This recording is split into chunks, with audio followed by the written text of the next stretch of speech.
think this is getting recorded by more video cameras than I can count. There's at least one there, one there, one there, one there. Maybe one over there. Yeah, so.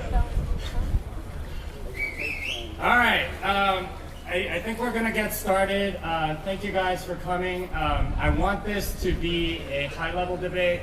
And something that we can have as a recording, something that lays out the case for Bitcoin versus Bitcoin Cash. I think my opponent has done a lot of stuff. Let me just sort of prep everything, and then we'll get started after I tell you what the format's going to be. We're going to try a Lincoln Douglas style debate. Roger claims that he doesn't want to agree to that or something, then that's fine. I'll just finish. But no. You can go on. No. I have one question. Do you agree to a 10-minute Lincoln Douglas? Is this part of his 10 minutes or not? This is not part of his 10 minutes. Calm down. This is what Roger does. All right, but can you sit down, please? I'm doing an introduction. Can you? This is not part of the 10 minutes. Does someone have a timer, please? This is not part of the 10 minutes. I'm just trying to do the introduction. Do I get to do an introduction as well? I just want to introduce the format, and then I will get started. Okay. So it's going to be 10 minutes me, 10 minutes Roger, 5 minutes me, 5 minutes Roger, 5 minutes me, 5 minutes Roger. That's it. So it's going to be about 40 minutes, and then if we have time afterwards, we'll start asking each other questions. But there's only one mic, so there's no interruptions or anything like that, like he just tried. We'll keep it civil. I want to keep it at a higher level. I think there's way too much Jerry Springer and not enough Supreme Court. So anyway, that's what I would like to see. All right, so I would like to get started. If somebody has a timer, just make sure, somebody show me a timer thing. Okay, ready? Sit down, Roger. It's not your turn.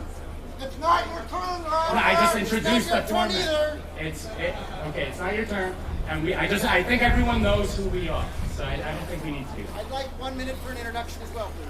I think that's fair. He has 1 minute. I think you should take 5 minutes. I want us to debate. I don't want to. You can do a 1 minute introduction of who you are. I just introduced the format. That's it. Okay. Hey, can you not interrupt, please? Sit down, please. Sit down, please. Do you want to debate me or not? Okay, then sit down.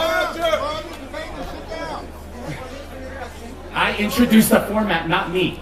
Sit down, Roger. Who are you actually? You know what? If you don't want to debate me, you can get off the stage. Jimmy, who are you? I have a loud voice. And I'm kind of. All right, so this is exactly what I expected to happen to somebody that's like this. Where's the moderator? I had 1 minute to introduce the format. I didn't do anything else. Okay, you could. I just said it's Lincoln Douglas. I already introduced the format. If you don't want to, Roger, here's another microphone. all right, then I am refusing to do the debate if there's 2 mics. When we start the debate, we'll have 1 mic. But I have 1 minute to talk about the format. So here's what happened. I'll spend 1 minute going over it. I arrived at the debate. Hey, when are you going to stop using Bitcoin Core? I don't own it. It's not your turn, sir. But Right, it's not yours either, so now we have chaos. if Jimmy doesn't want to debate, I'd be happy to debate you as well. And anyhow, in regards to the format, you're interrupting me, Jimmy. I didn't interrupt you during your 1 minute. That's a format. It's not your turn. You gave your mic. Anyhow, Not your turn, Roger. quiet, please. Your turn. I'm agreeing to the format of Jimmy, but I'd like to point out that it was single-handedly decided by Jimmy with no input from me whatsoever, and was told to me at the time I arrived here. He had 1 minute to lay it out. We'll start the debate, 10 minutes, 10 minutes, 5 minutes, 5 minutes, just like he asked, and I won't interrupt him. But I wanted to point out that he has all of his notes here that he prepared in advance. Nothing was told to me about that in advance whatsoever. So if anybody's ambushing anybody, it's Jimmy ambushing me with the format. So I yield the rest of my time to Jimmy. We'll give 1 microphone on the stage so nobody can interrupt and everybody can hear what they say. So Jimmy, I yield the rest of my time to you, and I won't interrupt. You have 10 minutes to say whatever you want, Jimmy. Your turn. Come on down, Jimmy.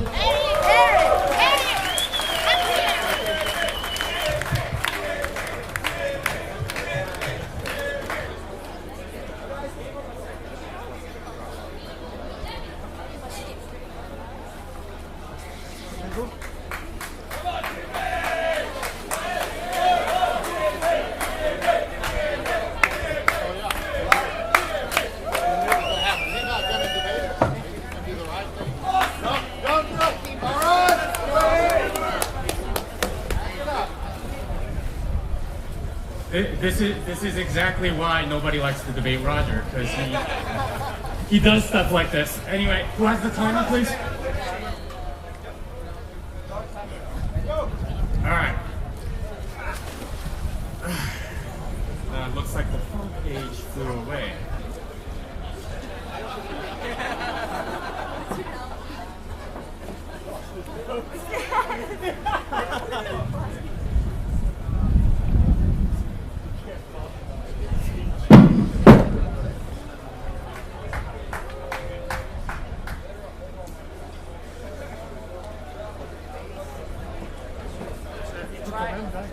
Hello?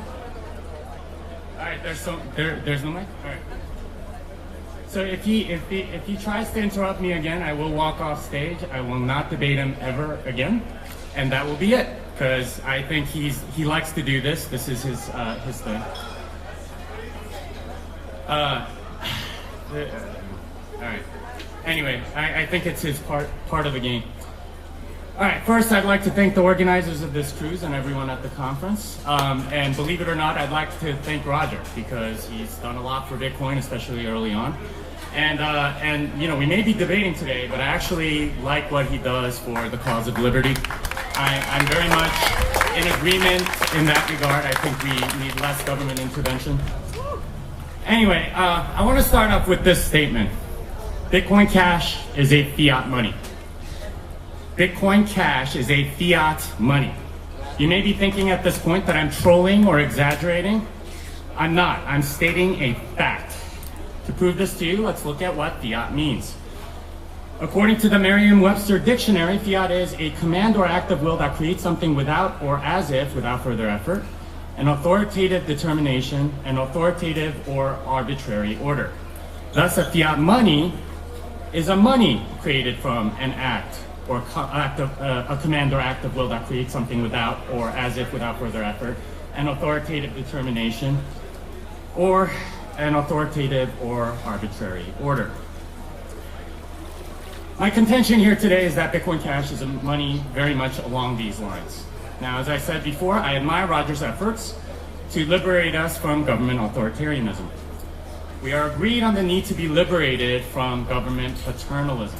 However, there are two ways that you can combat government authoritarianism. First is to get a new person to be the central authority. The second is to actually decentralize that power. And Bitcoin Cash take different paths to doing this. Bitcoin is classically liberal, anarcho-capitalist, and Austrian, befitting its cypherpunk roots. It's a sound money. Bitcoin Cash is interventionist, paternalistic, and Keynesian, befitting its corporate roots, and is a fiat money. So let's start with Bitcoin. Bitcoin is a decentralized hard money. Bitcoin is all about self-sovereignty over your own money, befitting its cypherpunk roots. There is no central authority. Each individual runs what software they want, what features are utilized, and which use cases are prioritized. In other words, Bitcoin is decentralized. Bitcoin is money for people who want property rights over their money. The economic philosophy is Austrian in the sense that there are no central authorities intervening in the marketplace. In Bitcoin, the market figures out solutions to any perceived problems. There is no central authority telling everyone, we know what's best for you.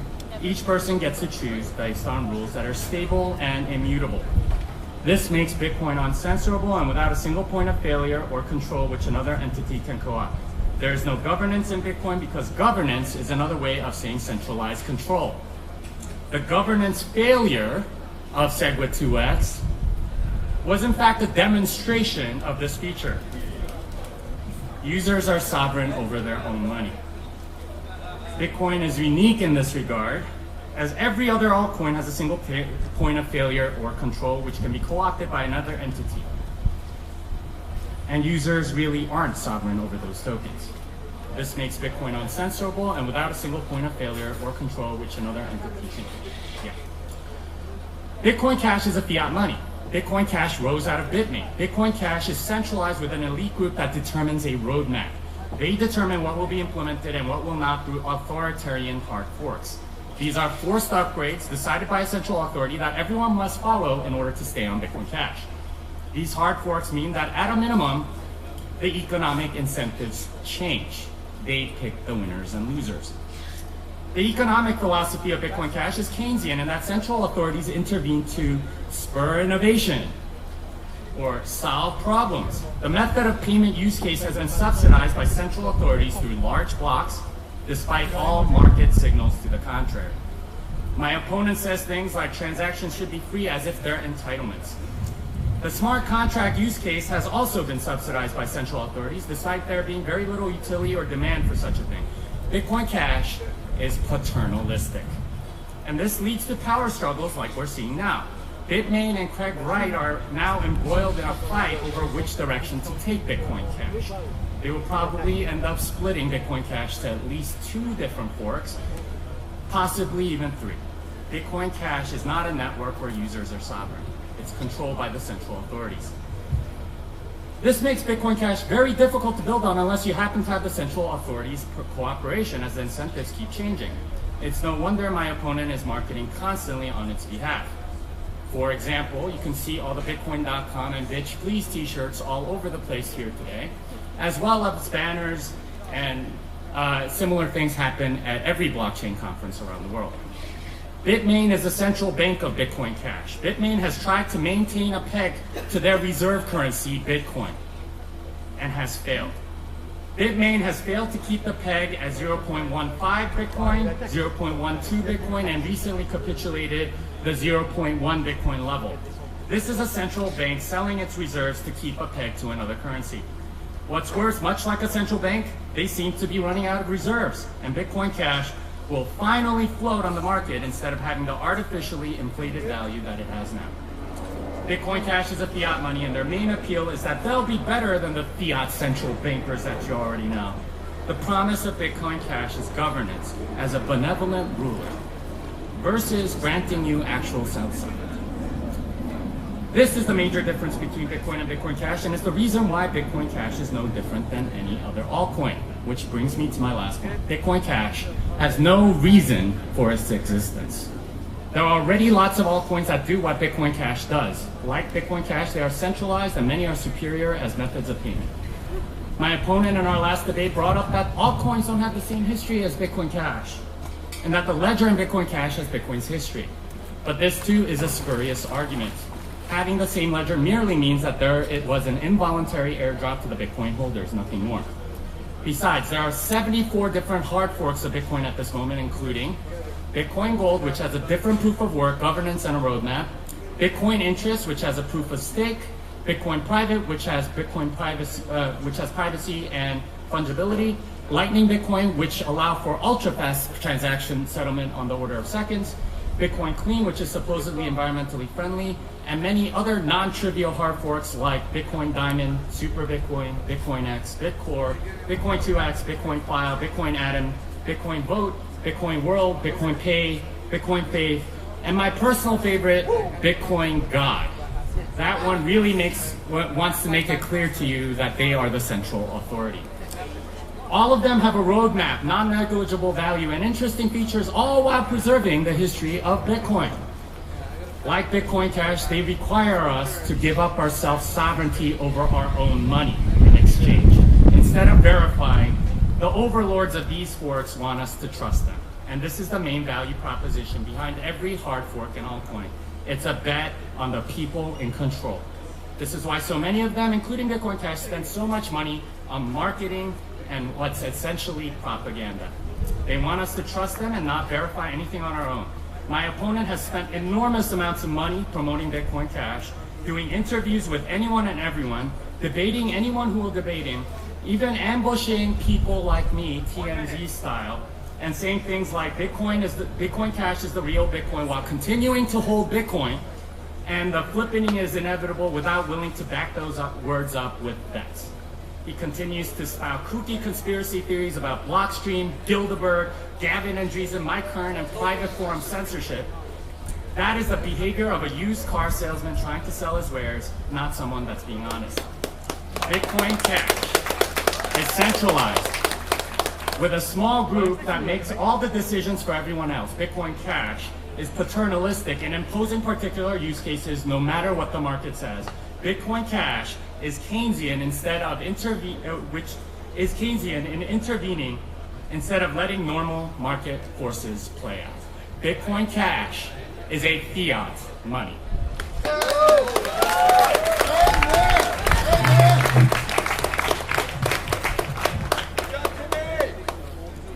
So once again, the format for this was kept secret from me before the event. The subject matter to be discussed in the format was kept secret from the event, before this event. And my goodness, what a bunch of nonsense from Jimmy. And I'm looking forward to refuting every single one of it, especially towards then when I can ask you some direct questions. But one of the final things I heard, because I didn't have any notes to take during the time there, he said that I'm not willing to make a bet to back up my predictions about Bitcoin Cash overtaking Bitcoin. Well, I have an offer for Jimmy on that. I'll bet $1 million equivalent in whatever cryptocurrency you want that within 10 years, Bitcoin Cash will have a larger market cap than the BTC version of Bitcoin today. I yield the rest of my time to you, Jimmy, and I look forward to the question and answers at Well, that is a great offer, and I want to. Yeah, so he didn't want to take his time, which means that I think he's more or less conceding his points. I don't know. Whatever he wants to say is fine, and this is a format that he's obviously trying to subvert for his own benefit, and he wants to do TMT style, Jerry Springer style stuff instead of actual arguing his point. So he doesn't seem to have a point, so I will continue here. If you'd like a pen and paper, yeah, here's my pen. Write it down, Robbie. Put it on the Bcash chain. Can someone get me some? Those are mine. The Bcash chain. Yeah. I want this to be fair, but if you don't want to take the fairness, that's fine. Okay. All right. So he didn't refute any of my points. I will say that Bitcoin Cash is very much centralized. He doesn't want to refute them, so he just calls them nonsense, which is a way of just dismissing the entire thing, right? But Bitcoin Cash is very much centralized. The development team for Bitcoin Cash is incompetent, but they nevertheless make choices for the entire community. The emergency difficulty adjustment that started the whole thing was a complete disaster, and it caused miners to come in extremely close blocks, and eventually led to another hard fork. Their hard fork earlier this year had a consensus bug, which is the worst possible type of bug you can make. It would have split the network in two, and it would have been very easy to double spend. The governance process of Bitcoin Cash is simply centralized. There's an elite group that decides what the users must agree to. They listen to the users, but ultimately they make the decisions. This is evident in that the governance process is not at all transparent, and the roadmap is decided by an elite group. I mean, they're fighting about it now. Craig Wright versus Bitmain, right? Jihan versus Craig, or Amory versus Craig, or I don't know who the other people are, but I think it's Calvin or something like that. But they're infighting. What's that? Calvin Air. Yeah. There's a lot of infighting because it's centralized. They're looking to gain that power, right? If there was nothing to fight over, they wouldn't be fighting. They're fighting over who gets to control the coin. And this is what Bitmain and Craig Wright are doing. And ask yourself, why is an obvious scammer like Craig Wright doing in this community? Why is he there? He's there because he's going to gain something out of it. He's there because he can go scam. Scammers go where they can scam. And as I've said, there are lots of altcoins that are centralized. There are lots of other choices that are faster, more private, easier to use if you're looking to use centralized coins. Bitcoin Cash doesn't add anything new. But it has the word Bitcoin. And this is one of the things that you have to be very careful about when you have a centralized authority, because with Bitcoin Cash, the central power needs to be lobbied to make any changes. And Bitcoin Cash does not give users sovereignty over their own money, because the people that are in charge get to do whatever. And that's governance by fiat. And every single fiat money ever has inflated, okay? Has been devalued, has been debased. And this is due to the moral hazard that exists in fiat currency. The central authority can print more money. It's the epitome of hubris to believe that what's happened to every other fiat currency won't happen to you. Right? Just trust us. We're the paragons of virtue. We won't print any more money. Yeah, right. My opponent's argument basically comes down to trust us. Right? Trust us. We won't inflate it. This has to be said over and over again by every single government. Okay. You have to keep the thing so I can see it. So thank you to this lady for letting me borrow her pad to take a couple of notes. I'd like to point out that Jimmy started his rebuttal by saying that I didn't address any of the points that he made.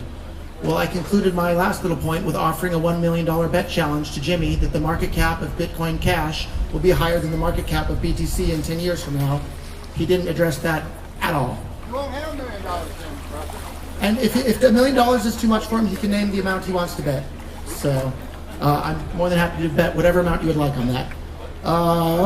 Another point that he made there was Bitcoin Cash being centralized. And he's saying that, he said Bitcoin Cash is centralized.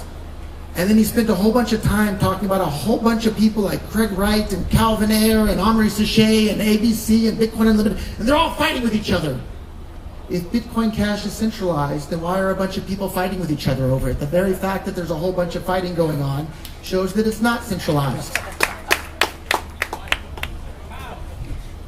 And the very fact that the BTC community has expelled anybody from their community that disagrees with the roadmap and literally kicked them out of the community by silencing their voice and deleting their posts and banning them from our Bitcoin on Reddit and BitcoinTalk.org. The fact that they've been able to do that and have the power to do that, if anything, that shows that the BTC coin is the one that's centrally controlled with the iron fist of totalitarianism. Whereas Bitcoin Cash, if you go on our BTC or the Bitcoin forum at bitcoin.com, you'll see all sorts of people arguing about all sorts of things and lots of disagreement, and sometimes it's a little bit much because there's so much arguing stuff going on. But that's the sign of a society or a community that's willing to accept considering new ideas and willing to accept that maybe I don't know the absolute best thing for the world. Maybe other people have ideas too. Maybe I should stop and listen to them. And maybe I shouldn't delete other people's posts if I disagree with them. And that's the Bitcoin Cash community. They are open to new ideas. They're open to learning new things. Whereas the BTC community will literally delete your posts on the discussion platforms they control and ban you from their community. And so that's why there's consensus within BTC, because they've kicked out anybody that disagrees. Another thing he was talking about, Bitmain versus Craig Wright. Well, again, if Bitcoin Cash is so centralized, why are all these people fighting over it? And the biggest nonsense that I managed to take notes of that he was talking about was fiat. He said Bitcoin Cash is fiat. Well, the definition of fiat is money by decree. And the very, very essence of cryptocurrencies is that nobody is forcing anybody to use them. If you don't like BTC, don't use it. If you don't like BCH, don't use it. If you don't like Monero Dash, Zcoin, Zcash, take your pick. If you don't like them, don't use them. That's the very opposite of fiat, because with fiat, with dollars and euros and yen, the government say you have to use our money, you have to pay us taxes in those money, and if you don't, we'll lock you in a cage. That's what fiat is. Cryptocurrencies are not fiat currency. Cryptocurrencies are the currency of freedom.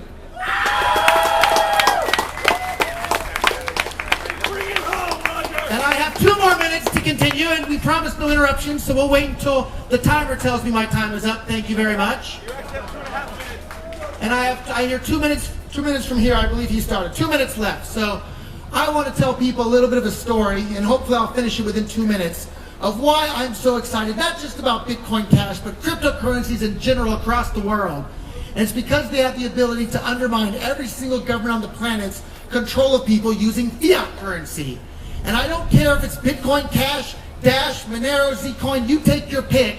Whatever cryptocurrency works as cash for people all over the world is the one that I'm going to support, because I'm sick of people being forced to pay for wars all over the world, paying for locking people in jail for smoking a plant that makes them feel happy, or having a white powder that makes them feel happy. I am sick of that, and cryptocurrencies that are usable as cash have the ability to strip government's power away from them. And I don't care which cryptocurrency it is, but the reason I'm busy promoting Bitcoin Cash every day is because I think Bitcoin Cash has the best chance of doing that, because it's the biggest user base, the transactions are fast, cheap, and reliable. It has a community that's open to allow people to discuss these ideas.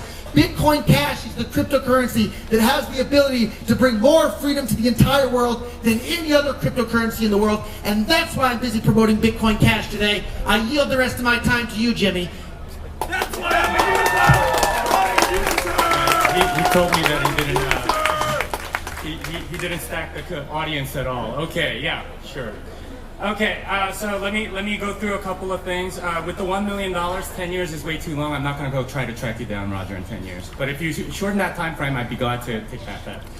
All right, so first thing he talked about was about fighting. I think Republicans and Democrats fight quite a bit in this centralized system that's called the U.S. government. So I don't think that argument holds water whatsoever. Every other political place also does the same thing. All right, and he defined fiat as legal tender laws. That's not what it means. It means a centralized authoritarian money, okay? And that's what Bitcoin Cash is. It's an authoritarian centralized money. All right, so let's talk about a few things. He talked about presumably Gavin, Mike, and Jeff about how they got kicked out of the community. Gavin, Mike, and Jeff were all contributors to Core, and I am grateful for what they've done. All three are still free to contribute. I suspect they don't want to because they don't have the clout that they once did. And that's entirely on them for not producing, not on Core. What my opponent is really objecting to is the fact that these individuals don't have the influence that they all once did. Having a good reputation in the Core community is not something you are entitled to for the rest of your life. Bitcoin Core is not a bureaucracy where you can coast, do very little, and not get fired. Bitcoin is a meritocracy, and that means that you not only have to keep doing good work, but you also have to get better as the code and developer quality improves. These three contributors simply didn't meet the rising bar that other contributors clearly set. That was most of the reasons why these three lost their reputation. There were other contributing factors. Mike and Gavin wanted to make Mike the benevolent dictator for life of Bitcoin. They wanted to centralize around Mike Hearn, and when the rest of the community said no, Mike rage quit. Gavin enabled a scammer like Craig Wright through technical incompetence in not being able to check a simple signature.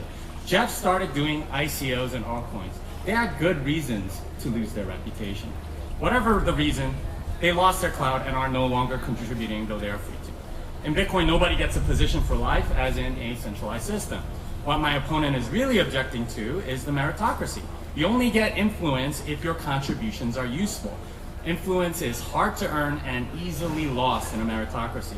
The reason my opponent is unhappy about these three developers not having influence is that they're more open to his ideas, and this has reduced his influence. He's identified this as one of the reasons he lost the debate. And really, he can't seem to face the prospect of being wrong. And being heard in a private forum is not an entitlement. A lot of people are frustrated with our Bitcoin, and that's why it's not nearly as popular as it once was. Including me, I don't go there anymore. That's the free market at work. Getting silence sucks, but unless the one doing that silencing is the government, it's not illegal. My opponent seems to think he's entitled to do whatever he wants in a private forum. Does he want the central authority to say that he must be allowed to speak? Does he want to violate the freedom of assembly and force unwilling audiences to listen to him?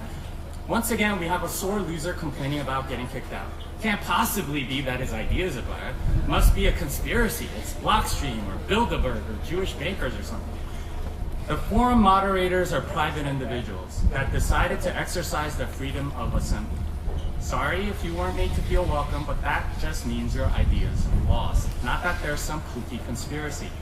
Complaining about access is what slick salesmen say because it decreases their sales. The censorship is sour grapes at not having access to a private audience. Hell hath no fury like a sore loser. I yield the rest of my time.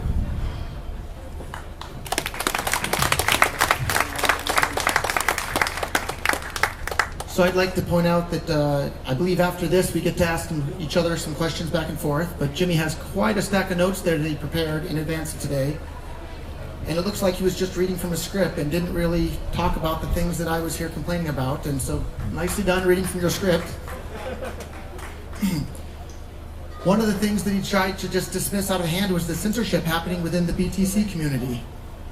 If you don't believe me about the censorship, try posting a link to this video on Our Bitcoin on Reddit, the most popular discussion platform in the entire world for Bitcoin related things. A link to this video, I guarantee you, will be deleted from Our Bitcoin. That's how strong the censorship to this very day still is. That's not censorship, that's shunning. Shunning. You're mixing up the word shunning. We shun you. It's not censorship, it's shunning. So again, I heard a number of other straw man arguments in there that I didn't make today that Jimmy tried to give a rebuttal to.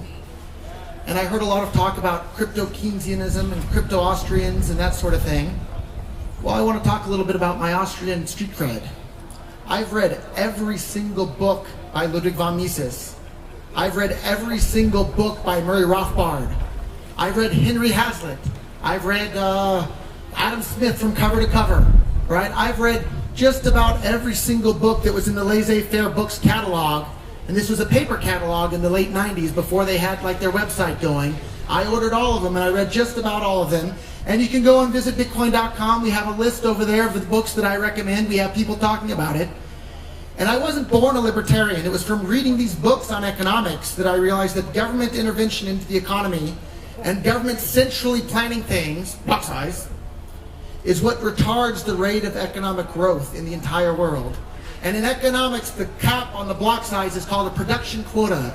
So we have a bunch of central planners in the form of the BTC developers centrally planning the amount of block size that the market is allowed to produce, where we have the market all over the world wanting to buy and bid for space within that block.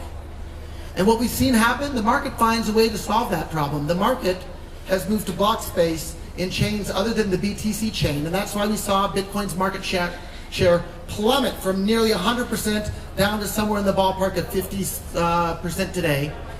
And so we hear about crypto Keynesians. Well, I'd like to ask Jimmy, have you read John Maynard Keynes' The General Theory of Money from cover to cover? I have. I would like to hear if you have. And if you have, tell me what you learned. And I look forward to beginning our back and forth questions, and I'll be respectful and not interrupt you during your questions. Maybe we can limit each question and answer to 30 seconds. Is that fair for you? Your first answer? Okay, whatever I want to do, we heard it. So my question to you, Jimmy, have you read, you've been talking a lot and making videos about crypto Keynesians. Have you read I'll give you the mic, or I'll put it here when I'm done. I have 2 minutes left, so maybe a minute 45.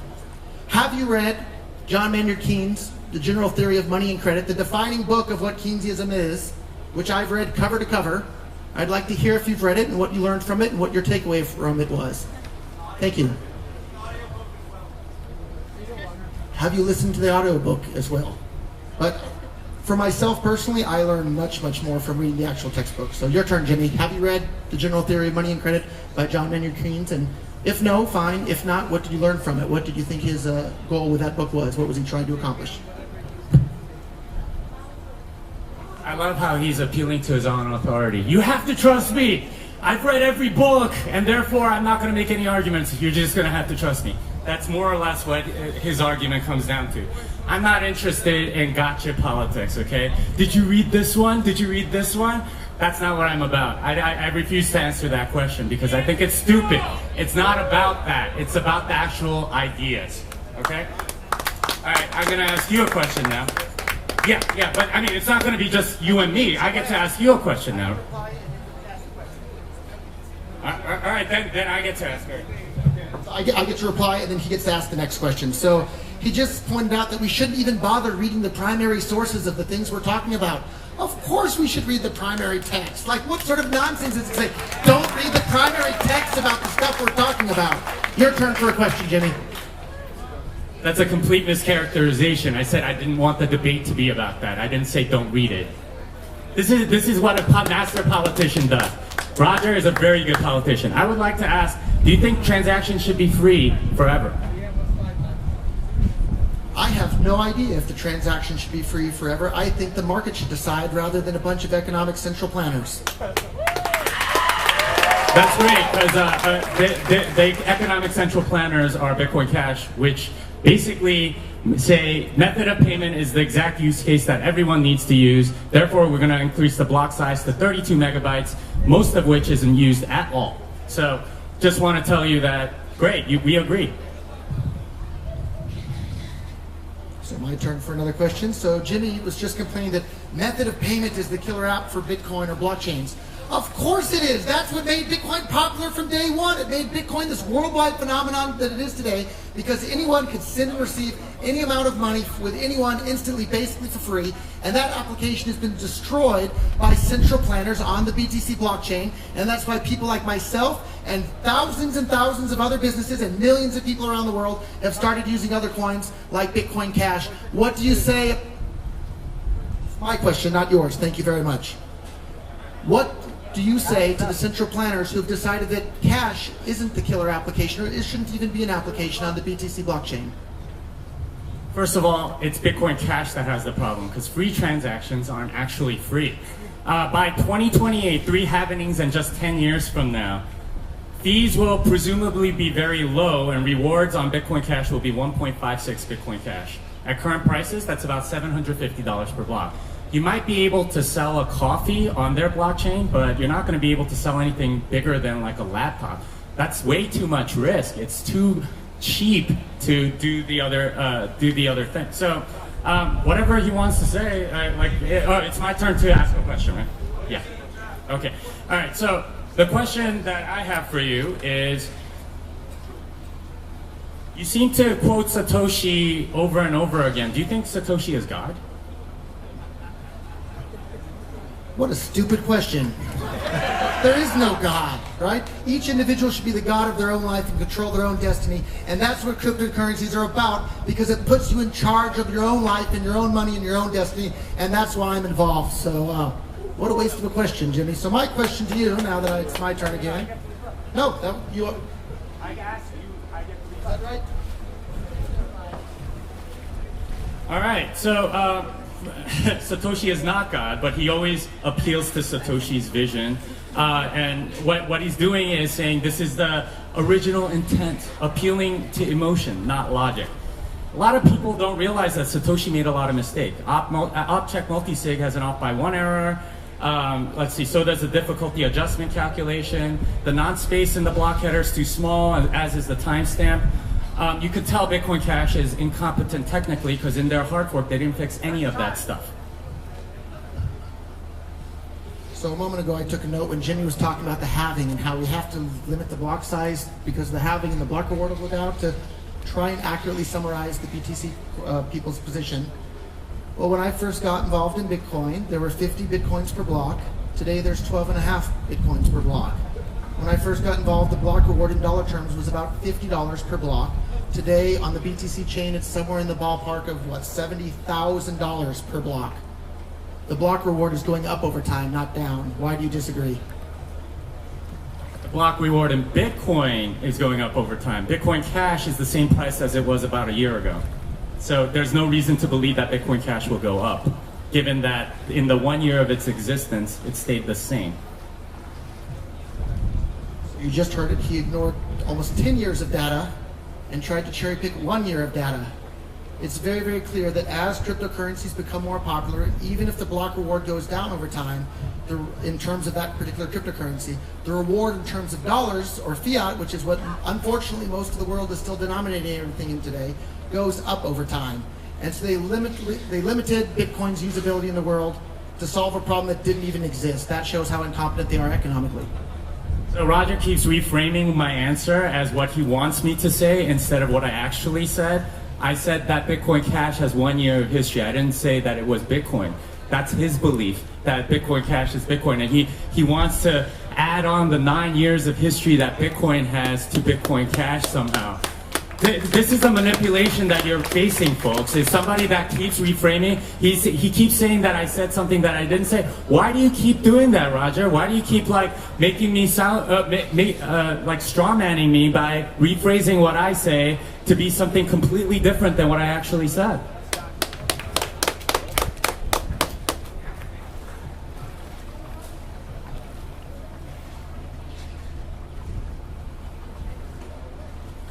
I have have some notes, so I hope my time can start when I start.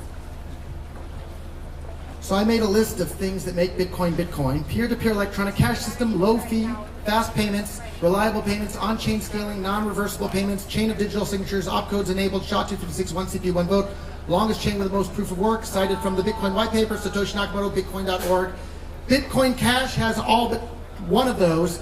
BTC today only has 2 of those characteristics that make Bitcoin. I gave a whole presentation on it yesterday. If you didn't see it, I hope you watch it, and I'd love to see your rebuttal to that. 30 seconds isn't honestly enough time, but please make a video rebutting why I'm wrong. Satoshi is not God. Okay, and what you're doing is appeal to Satoshi. It's not about logic. It's about, oh, Satoshi knows better than we do. No, the market knows better than Satoshi. Okay, and we don't want to share our property rights. We want to be sovereign over our own money. Bitcoin Cash is centralized. It's a fiat money. The elite cabal there controls your money. With Bitcoin, you control your own money. And we're not sharing our sovereignty with anybody, not even Satoshi.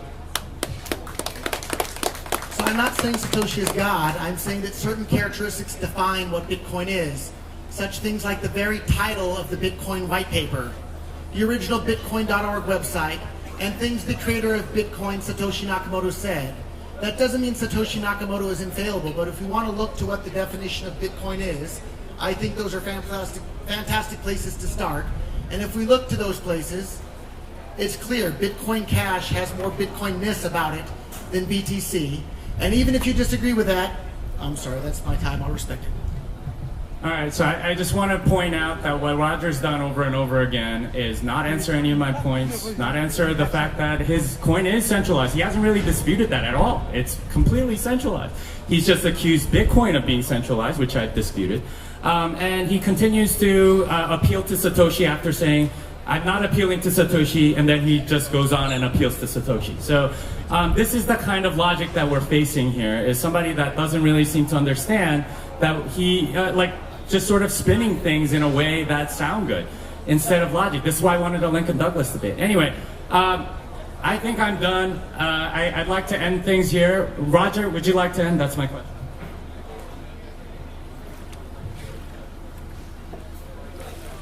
Of course not. We still have a half hour to go, and I think people are enjoying this. But I think they'd enjoy it a little bit more if we get to talk about some things. Yeah, thank you.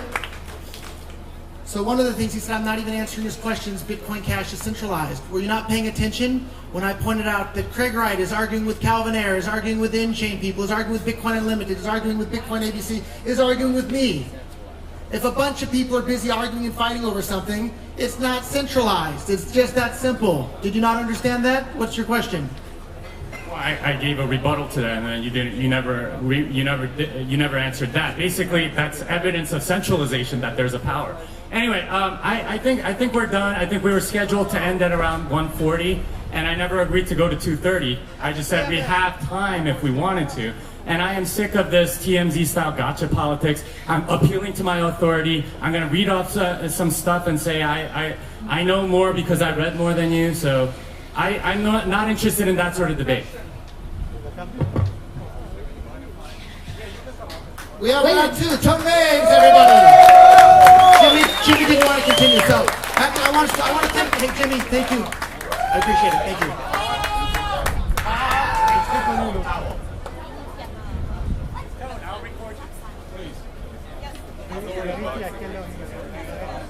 And while they're switching mics, I'll give a little introduction. So Jimmy, Tone, and I have all known each other for a while, and it may be a little bit heated on stage, but I think all of us have some, deep down inside, it might not be on the outside, but we have some warm feelings towards each other on the inside. So thank you, Jimmy, and thank you, Tone, for, you need a shirt for your microphone?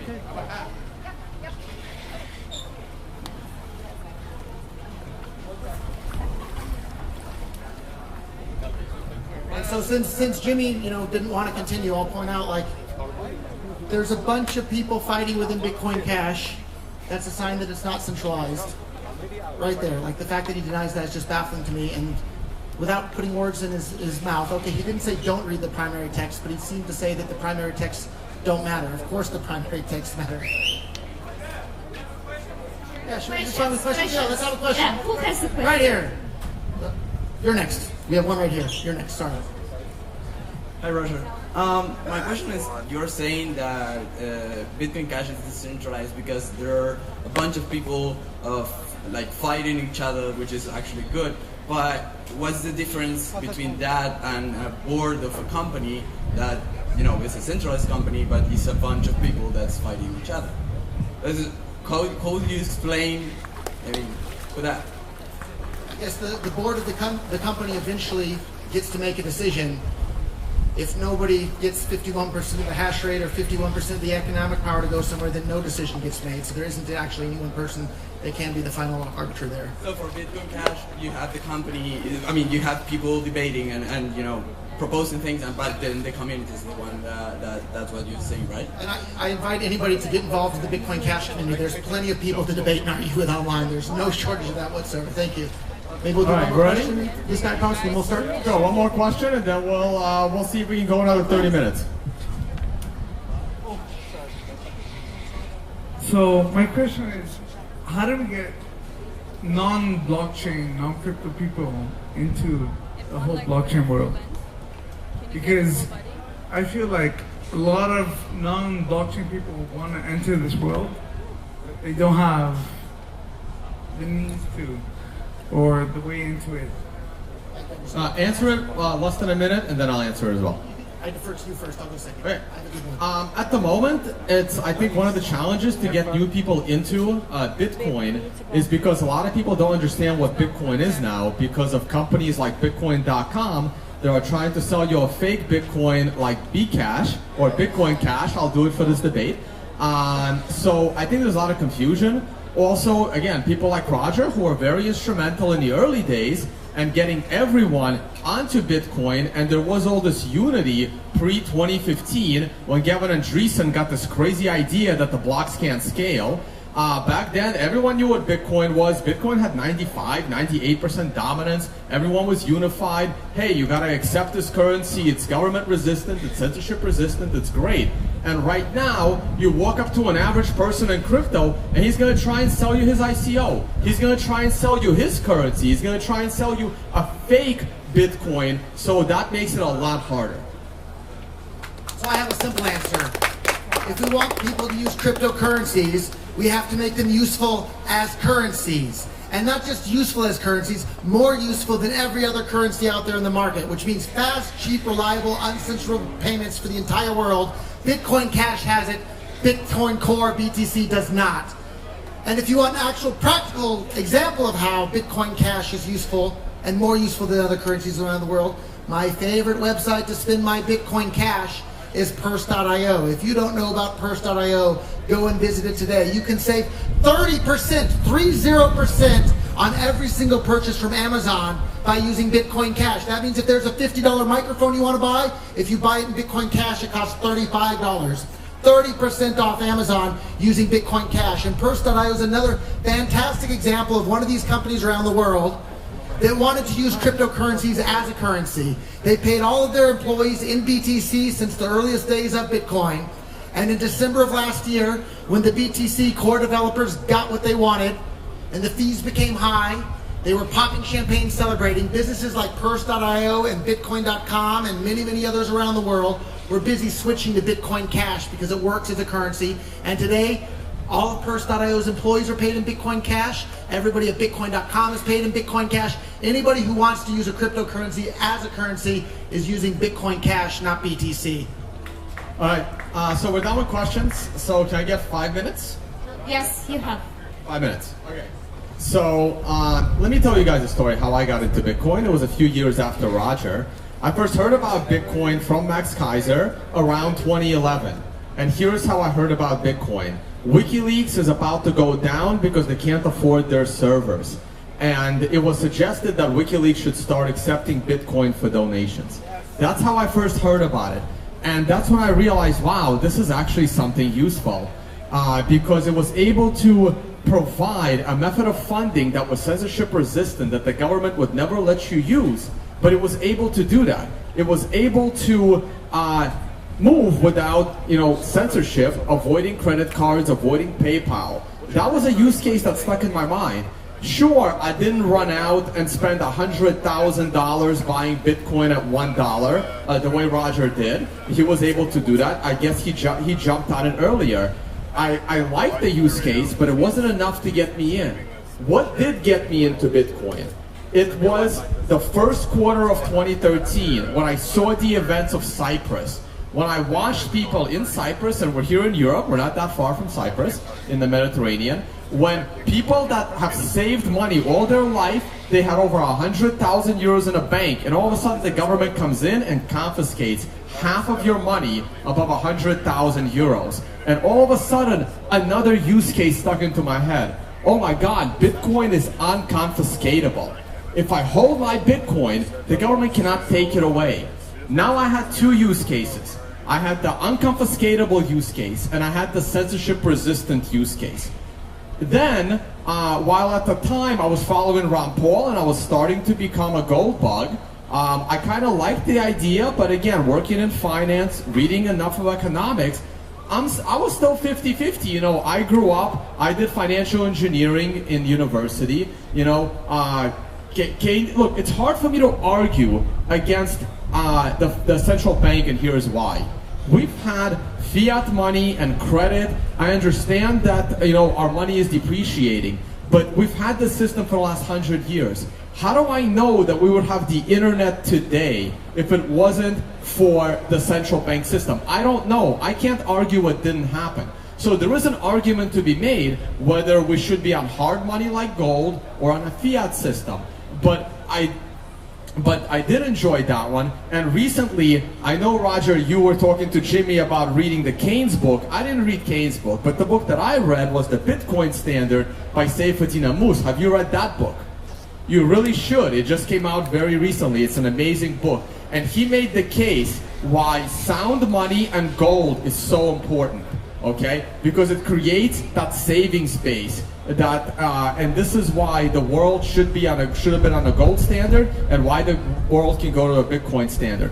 Those are the three primary reasons why Bitcoin exists: unconfiscatable, censorship-resistant value transfer, and the fact that it's sound money that will appreciate. Okay? Now, it's great that Bitcoin is still pretty easy to use, and our core developers are making it a lot faster and a lot cheaper. But technologically, Bitcoin just can't scale on chain. Because if you scale it on chain, and if you scale it on chain with incompetent developers, we're all on this boat. We believe that the operator of this boat, the captain, is competent at driving the ship around the Mediterranean. I believe that competent people should be programming Bitcoin core code. And when people are incompetent, those people ended up leaving by themselves because they're no longer useful, or when they believe that there is a fake Satoshi out there who's a real Satoshi, they need to be immediately removed from making dangerous changes. Okay? Now, Bitcoin will scale off-chain. It will be a better payment mechanism. But if you want a really good payment mechanism today, go use the Venezuelan peso. Nobody wants it. It's great for transactions. The moment you get the peso, you immediately go and buy something. So that's what you want if you want just a payment method. Bitcoin is more than a payment method. Give it some time and it will scale. Speaking of time. So, Tono, are you happy to have a little more back and forth directly? Okay, great. So, All right, take your 5 minutes and... No, I meant a little bit of question and answers back and forth directly. And we'll do our best not to interrupt each other. So, and I'll say what I think about you think, and if you see a point, hop right in. Go for it. Feel free. So I'd like to point out that so many of these BTC supporters, they're confused and think that you can separate the store of value from the monetary use case. But ask yourself, right? If for people that are in Europe, you're using euros as a store of value. If you're in the US, you're using dollars. If you're in Japan, you're using yen. The reason you use those currencies as a store of value is because you can spend them anywhere. If you weren't able to spend euros anywhere or spend dollars anywhere or Russian rubles anywhere, you wouldn't use them as a store of value. And we've seen on the BTC chain, they have intentionally undermined the ability to use Bitcoin to pay for things. And if you undermine the ability to use it to pay for things, you've then undermined its usefulness as a store of value. So those are two sides of the same coin. If you destroy something's usefulness in commerce, you destroy its usefulness to be used as a store of value as well. And that's exactly what's happened on the BTC chain. And he was talking about competence and people, we should have people that are competent. The people driving the BTC bus development took it from nearly 100% market share to all the way down to 35% market share. Now it's back up to about 50%. You would be fired at any other business if you took it from 100% market share to less than half. You'd be fired instantly. And that's exactly what happened within the crypto coin community. More than 50% of the capital within the crypto coin ecosystem went to altcoins. That was them firing the BTC developers and showing they don't have confidence in their roadmap. Because ask yourself, you have a cryptocurrency that's fast, cheap, and reliable, or one that's slow, expensive, and unreliable like BTC, you don't have to be a genius. You don't have to have read the primary texts on economics to figure out which one is more useful in commerce, which one is more useful to businesses, and which one has the ability to undermine government's control of the money supply. It's the one that actually works as money. Bitcoin Cash. What say you? Well, I do want to say that, Roger, you just referred to Bitcoin as a business. It's not a business. Businesses using it. You referred to Bitcoin core developers. We agreed we could jump back and forth a little bit, right? Sure. And I refer to businesses using Bitcoin. So, Bitcoin core developers can't be fired because they don't really work for anyone. They work for themselves. Bitcoin is a decentralized protocol. Anybody is welcome to program on it, right?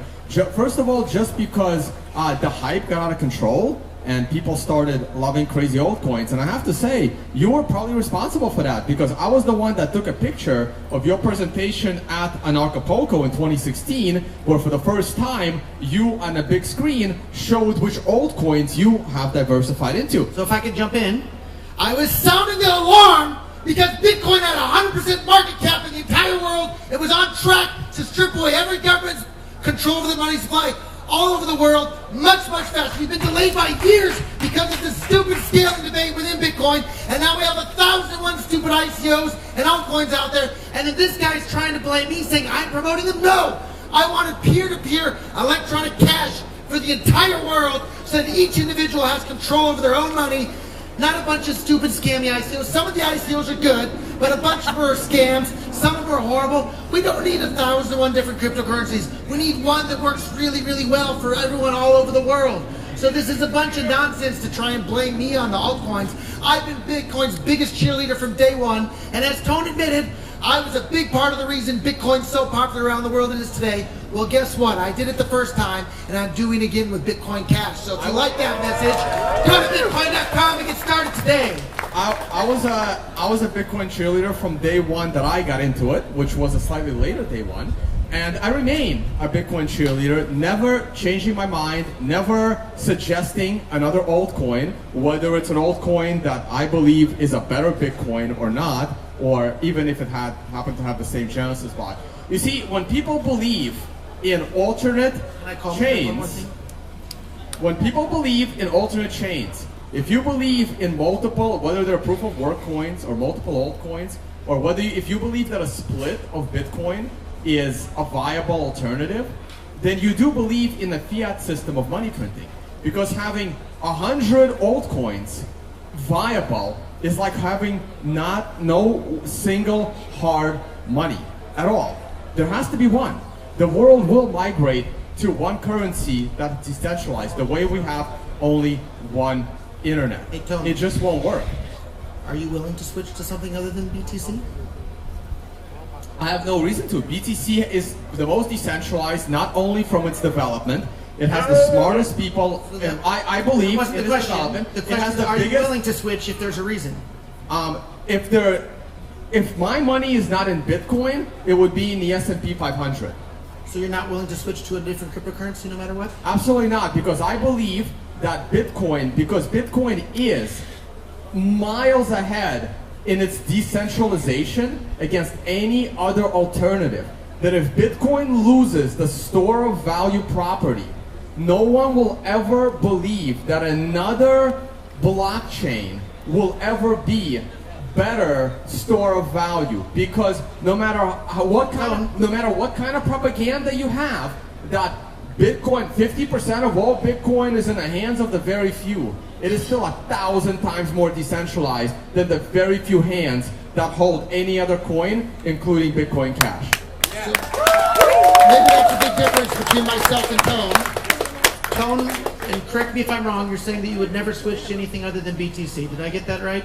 As a decentralized blockchain, I would never put my value. I'll use it as a transactional currency, but I will never use it as savings. I'll use it like the Venezuelan bolivar. Okay. Gentlemen, I have been asked to moderate by the organizers. We are given about 4 more questions, so I'm gonna jump in the middle and If I can address that. Go ahead, respond. So I'll be right here on stage. I'm wearing my Bitcoin Cash shirt. I'm doing every single thing I can to promote Bitcoin Cash because I think it's the cryptocurrency that has the ability to bring more economic freedom to the entire world. But if I see a different one that I think has a better chance than Bitcoin Cash to bring economic freedom to the world and undermine government's ability to control people's money, I will gladly switch to other cryptocurrency and start promoting that. And some people can argue whether or not Bitcoin Cash or BTC is the real Bitcoin. Whatever your opinion on that is, my opinion is that the BCH coin is the one that has the best chance of bringing more economic freedom to the world in the shortest amount of time, and that's why I'm busy promoting it today. And if there's another coin that you think has an even better shot at that, convince me of it and I'll start promoting that coin. But I think at the moment Bitcoin Cash is the best tool the world has at this very moment to bring more economic freedom to the world, and that's why I'm here. Thank you. Tone, as a response? Just very quick, look, about a year and a half ago, there was when Bitcoin Cash split, that was pretty much the 5th attempt to hard fork Bitcoin into a bigger block. Look, I'm sorry, Roger, that Satoshi put in a 1 megabyte block limit. At the time Satoshi put in a 1 megabyte block limit, he kind of assumed that it would be simple to just make it bigger in the future. But the reality of the situation was that when the Bitcoin Core developers did their research and they initially thought about going to a bigger block, they realized that there is no way it was going to happen. You can't force people to update their node. And they knew that the community was going to split. So they made the smart decision not to even try. And what they had to do was find a better way to scale. Not to mention that a bigger block is technologically dangerous. Now, there was 4 attempts. First there was Bitcoin Classic, then there was Bitcoin XT, then there was Bitcoin Unlimited. How then about you Bitcoin, tell us about the bait and switch with Segwit 2X? Then, I can mention that. Then there was a Bitcoin ABC came out, and then eventually Bitcoin Cash split following Bitcoin ABC's roadmap.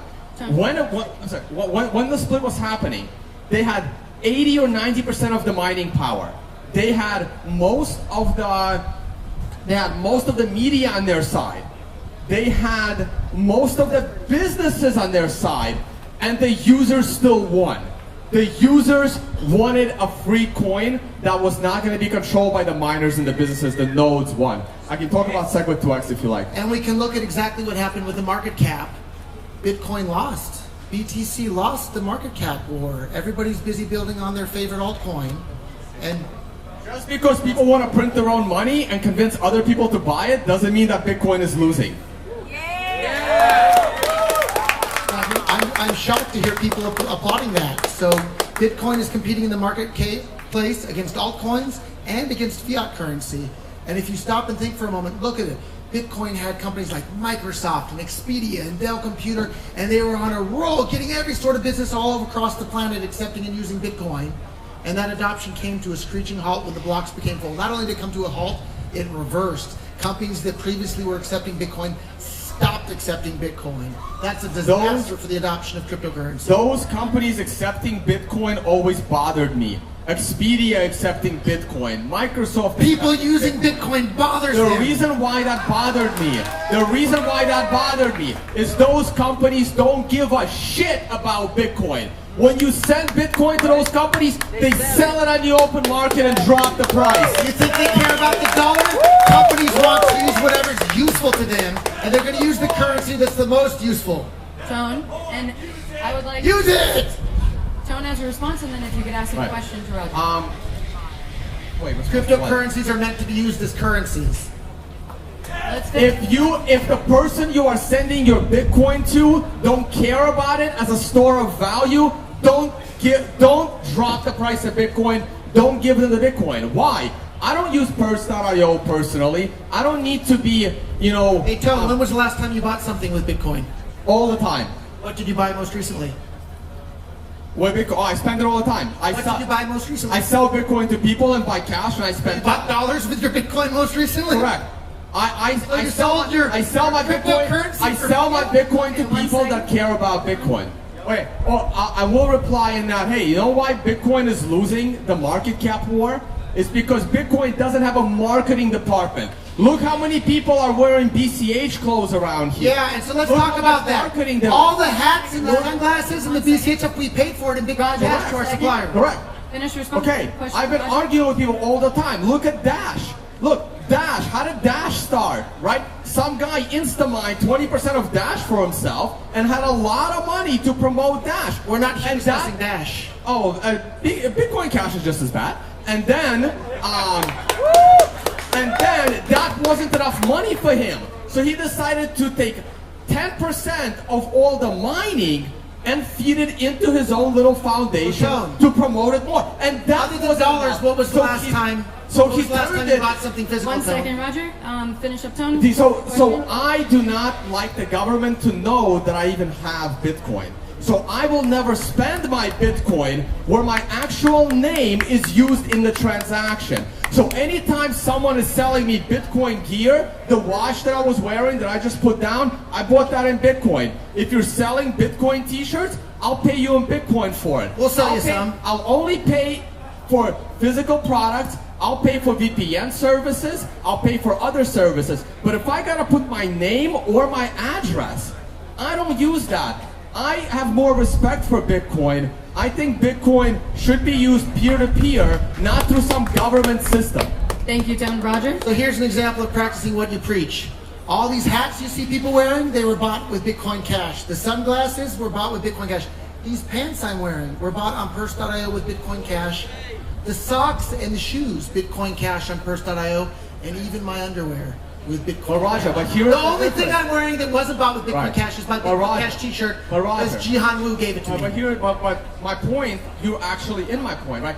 You have a store, you believe in Bitcoin Cash. So when people pay you in Bitcoin Cash, you're not immediately selling it on the open market for fiat currency, is that correct? Of course not, because I want the entire world to use cryptocurrencies as currencies for every transaction, every paycheck, every bill, everything, every day of the year in every country. That's the goal. Okay, last 2 minutes. I'm going to let the gentleman hash it out, and then I am calling it. I will let you know. Tone, I'll let you start. Well, I was gonna say, see, you're putting yourself in a position of a business that respects cryptocurrency. When you're paying to a business that doesn't respect cryptocurrency, that's not gonna do anything to your currency other than drop the price. You don't respect cryptocurrency as a currency. You think it's a crypto store of value. That's the difference. I think that if you're gonna scale, you cannot put the most fundamental properties of Bitcoin at risk. Tone, do you think fast, reliable transactions are a fundamental property of Bitcoin? If they are done in a dangerous way to even give the people an idea that the unconfiscatability, censorship resistance are being threatened, do you know a single because person, of the incompetence of your scaling model, do you know a single no person one will who's ever had their Bitcoin Cash or even altcoin transaction in commerce censored? So Bitcoin Cash, because they have no competent developers, haven't made any serious changes onto their protocol. They are still doing. Can you answer my question, Tone? Every question was, do you know anybody using Bitcoin Cash that's had their transaction censored? Absolutely not. You're still. Hold on. I know more than I can count that had their transactions censored on BTC. Okay, the mempool was full and their transactions were dropped because of you and spam. Okay, that's a lie. We're at 2 minutes. I'll let Roger take the first question from the audience. It's not on. You can use mine, and then Tone will respond. Bitcoin Cash is functioning great. They haven't made any changes. They're still using core code. One of the examples. They just doubled the block. Hi. 32 times the block size. Even more technologically dangerous. My name's Are Laurie. you a I'm technologically from Breaker competent Magazine. person to evaluate that, Tone? I have a question for both. I've interviewed enough of them to be able to speak competently about the issue. Tone and Roger. Roger goes first. I have a question for both of you, actually. So I'm not currently a Bitcoin investor or anything. I'm new to this world. And I was considering yesterday, thinking about getting into it. But what I've just seen on stage just looks like a real shouting fest, and it's making me nervous. And I feel. I agree. My question is, I came here to find out about the politics and the vision of cryptocurrency. So I'm wondering if you can both tell me why I should believe in it, having seen what I've just seen. All right, 1 minute answer, starting with Roger. So you heard two people on stage here. One, Tone Vays here, said he's never switching to anything from BTC ever. I will use absolutely any tool I have available to me to bring more economic freedom to the entire world, whether it's Bitcoin Cash or anything else. I don't care what it is as long as it works. If it's useful, I'm going to use it. And that's why I'm here promoting Bitcoin Cash, because it's the most useful cryptocurrency for the entire world. And I wish the BTC camp good luck. But you're on the wrong economic path to bringing more economic freedom to the world, because a peer-to-peer electronic store of value, I don't see how it's going to do that, whereas it's very clear how a peer-to-peer electronic cash system does it. So if you want more economic freedom to the world, take the tools that are available to you and use them to build that economic freedom for everybody in the world. If you want to have your store of value club, go ahead, I'm not going to stop you, but that's not interesting to me. Okay. All right, I'll have an answer as well. So again, I'm not sure what you're interested in, but were you interested in cryptocurrency as an investment? Or were you looking at cryptocurrency to use in your business, right? So if you are looking at cryptocurrency as something you're gonna hold for the longer term and use it when you have to or use it when you need to, then you have to do a lot of research and decide where you're gonna put your money. Because the only cryptocurrency that I have seen so far that is worthy of holding for more than a day is Bitcoin, the real Bitcoin, the one that's worth $7,000 today or $6,300 or whatever, right? Because I believe that holding on to that Bitcoin you will preserve your value. Putting your dollars into any other crypto, you can buy any cryptocurrency, whether it's Bitcoin Cash, whether it's, I can name a dozen others. If you're just gonna buy it and immediately spend it, who cares? But if you're actually gonna hold on to it, you really wanna buy the one that's actually gonna be around in a few years, the one that has most decentralized, the one that has the smartest people coding it in a decentralized way, and the one that the people voted for with their nodes to stay decentralized. Thank you, Tone. And we If I can add a tiny bit about the fundamentals, if I may. let's move to one more question. Because Tone didn't answer the question. So, okay, we're moving to the next question. I'm not here to tell you what to buy and what to sell. So let's actually, to have a little fun, we will take 4 questions. So both boys get to do 2 each. So let's. And I'd like to ask Tone to answer at least the next question. Tone He gets to didn't answer the this last one question. first. The third one, Roger, back to you. 4th one, Tone can end on. I know. I want to ask Roger. Him first. Yep, Roger's going Question first for on Roger. this one. So BTC market cap dropped from 90% to 35%, but It's back to 50 plus. yes, of course. But why you are only blaming that on the block size, not on greedy people who were buying shitcoins? Just look at Ripple. I'm not blaming it on the block size, I'm blaming it on the problems that the block size came. So if we look at the fundamental reasons why I invested in Bitcoin in 2011 is because all my life as a young man I was studying economics books, and I studied the theory of what the origin of money is and how something becomes used as money. And it has to have certain properties in order for it to become usable as money. It has to be durable, easy to recognize, easy to transport, limited supply. It has to have these specific characteristics to make it useful as money. So I read about the theories in the books. And for anybody that doesn't know, I spent some time in federal prison in the United States. And while I was in federal prison in the United States, I got to see firsthand within the prison economy that the theories I read about in the books were true when it came to the origin of money. I watched people start using tobacco, top ramen suits, and postage stamps as money in the prison. And there's an entire prison economy. and I had the theoretical evidence from the economics books, and then I had the empirical evidence right before my eyes from the imprisoned economy that the theories I read about in the economic books were right about what makes something useful as money and the origin of money. Thank you. And that's why I invested in Bitcoin in 2011, because it had those fundamental characteristics that it made it useful as money. Yeah. And that's why I'm investing in Bitcoin Cash today, because it has those fundamental Okay, we're at 1 minute. characteristics Thank you. that And made it useful as so- money. BTC no longer does. Right. Thank you. So I heard from 1 minute. I heard from Charlie Schramm that when he was in prison, mackerel cans were used as money, and I would honestly rather have mackerel as a store of value over Bitcoin Cash. But to answer your question, one of the reasons why that happened is because look at who was fighting scaling. Look who was fighting against the core developers. It was the big companies, okay? Again, someone like Roger. People using Bitcoin! Someone like Roger has a lot of influence. When he started buying altcoins and shitcoins, a lot of people followed. A company like Coinbase, they didn't want to be a Bitcoin company anymore. They became a shitcoin company. Again, Coinbase, BitPay, all of these companies were all of a sudden, Brian Armstrong has more Ethereum than he has Bitcoin. And these were the companies that wanted SegWit2x, and they didn't want just Bitcoin. They were greedy, they wanted to make more money, and they wanted to feed all of those altcoins that are absolutely useless onto other people, and that's why the market cap dropped. Thank you, Tone. And for the next question, it will go to Roger first. So listening to you both guys, so I'm realizing what all the battles inside, creating a lot of crises.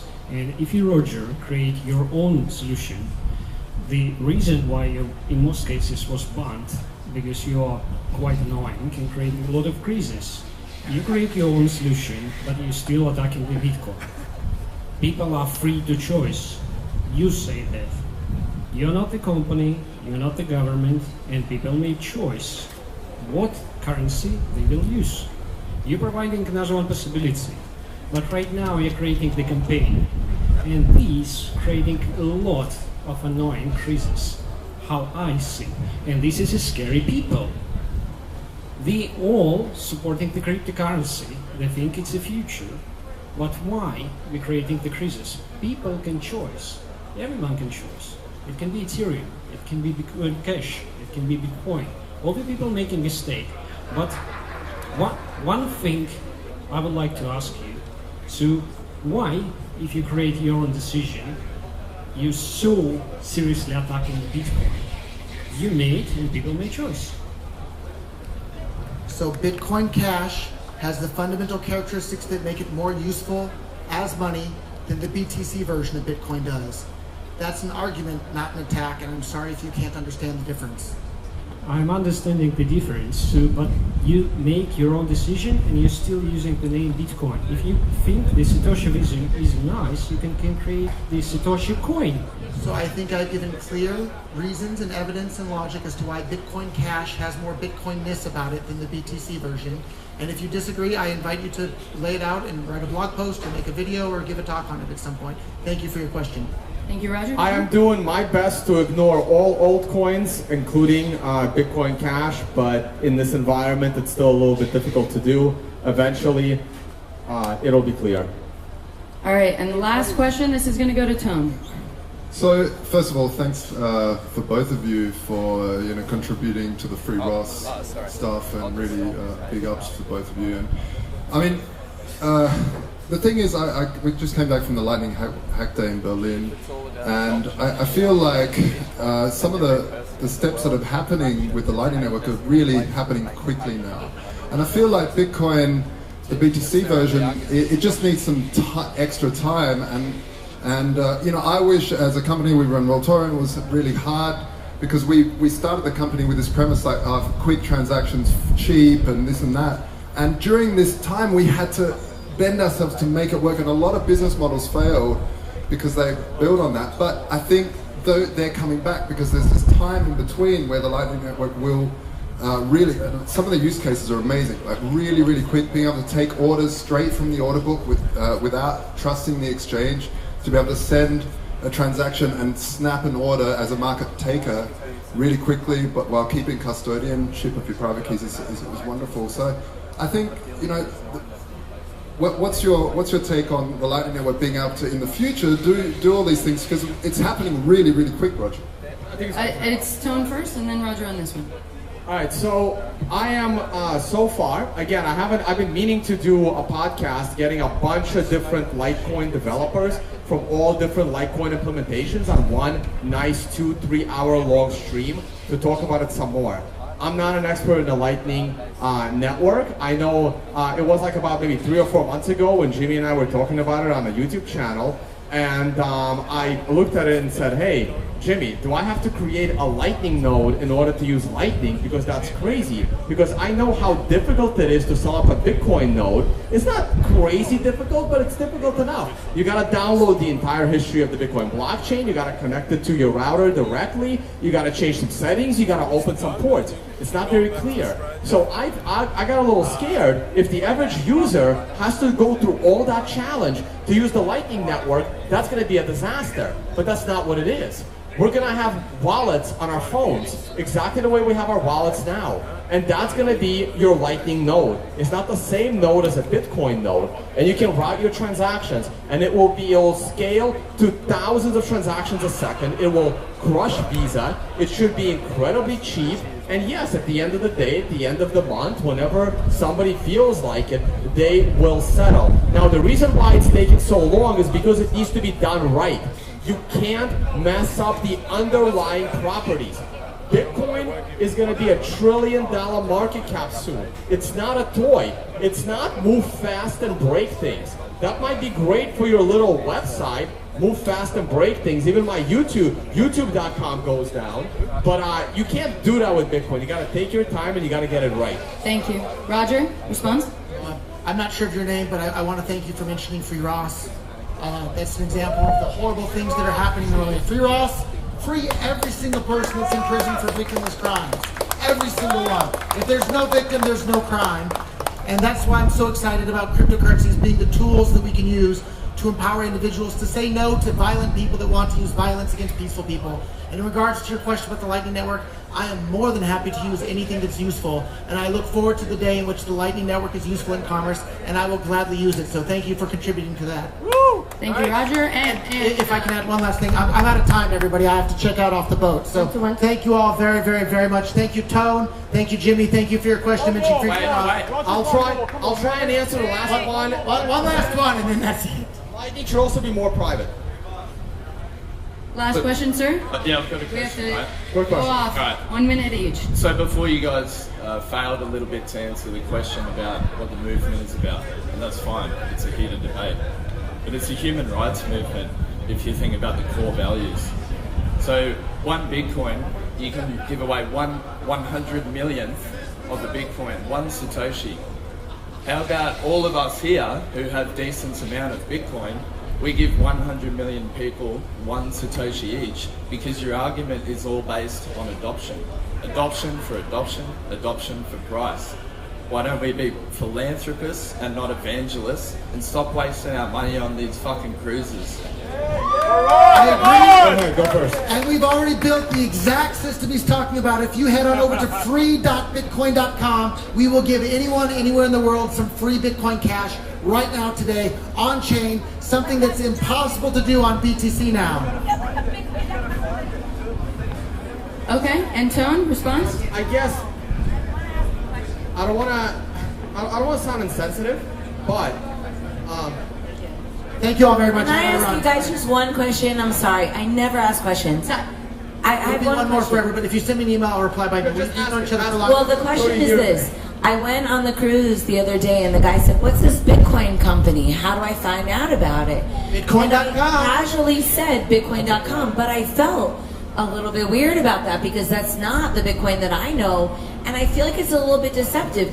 How do you deal with that? I don't think you're a bad person, but why do you accept that people who are going to look for Bitcoin are going to end up at Bitcoin.com and think Bitcoin Cash is Bitcoin? It's very simple, because Bitcoin Cash is Bitcoin, and I gave clear evidence and logic and reason why that's the case yesterday on the cruise. Hopefully that video will be on YouTube tomorrow. It's the first time I've given that presentation publicly. Please watch it. And I'd love to check it out. We've known each other for years. I'd love to have a conversation with you about that later. Thank you all. Sorry I have to run. I'm just going to add one One thing. response and then we're Today you were willing to bet $1 million on a stupid fucking dick pulling Hey, contest. all right, No, response. seriously, No, sir. Response to Tatiana, and then we're done. No, sir. donate that to No. someone in need. Sir. No, we're done. I'm just going to do one final response. Hey, sir. Okay. One final response. All right, we have the last response. And then I agree. I find it this is why I'm here on stage. I initially turned down this debate because I didn't want to make it a spectacle. I didn't want to give Roger the stage because this will be on my YouTube channel, seen by a lot of people. But I feel like I have to because people are getting confused and they do end up going to Bitcoin.com and buying Bcash thinking that it's Bitcoin. Now, to answer the other question, on giving away a Satoshi to 100 million billion people, I don't think that's a good idea. I know everyone wants to be a philanthropist. I'm going to go down to Venezuela. I'm going to give every single person in Venezuela $100 in Bitcoin. And honestly, I don't think that's the right way to do it. I really, really don't. I think giving away your Bitcoin to people that don't understand it, all will happen is that Bitcoin will probably be lost permanently or that Bitcoin will immediately be sold. The best way to do it is to educate people. People need to understand it before they buy it. I used to be like Roger, and every single person I see, I would give away like, $2 to $5 worth of Bitcoin. I stopped doing that years ago. I'm like, you know what? Bitcoin is too important to lose another Satoshi. We need as many of them around as we can, and I only give Bitcoin now to people that actually respect it. Thank you, guys. Thank you. It was fantastic.